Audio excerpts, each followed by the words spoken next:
Phone call తో మీ బంగారాన్ని విడిపించి ప్రెజెంట్ మార్కెట్ రేట్ కే కొని బ్యాలెన్స్ అమౌంట్ ని క్యాష్ గా లేకపోతే సమానమైన బంగారాన్ని మీకిస్తుంది అక్షయ గోల్డ్ హబ్.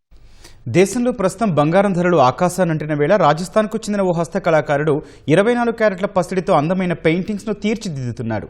జైపూర్కు చెందిన గోపాల్ ప్రసాద్ శర్మ పుత్తడి చిత్రకళలో నిష్ణాతుడు. ఆయన రూపొందించిన కళాకృతులకు అనేక జాతీయ అంతర్జాతీయ అవార్డులు వచ్చాయి. అయితే గోపాల్ శర్మ పెయింటింగ్స్ ధర లక్షల రూపాయల్లో ఉంటాయి. వీటిని సామాన్యులు కొనడం కాస్త కష్టంగా ఉంటుంది. ఈ చిత్రకళ తనకు వారసత్వంగా వచ్చిందని గోపాల్ ప్రసాద్ శర్మ తెలిపారు. తన తాతతో పాటు తండ్రి కూడా చిత్రకారులుగా ఉండేవారని పేర్కొన్నారు. మొదట్లో వారు సూక్ష్మ చిత్రకళతో పెయింటింగ్స్ ప్రారంభించారని, తర్వాతి కాలంలో 24 క్యారెట్ల బంగారాన్ని ఉపయోగించి చారిత్రక మతపరమైన పెయింటింగ్స్ను రూపొందించారని చెప్పారు. హర్యానాలో జరుగుతున్న సూరజ్కుండ్ అంతర్జాతీయ హస్తకళల మేళాలో ఈ పెయింటింగ్స్ను ప్రదర్శించారు. ఈ పెయింటింగ్స్ అందరినీ మంత్రముగ్ధులను చేస్తున్నాయి.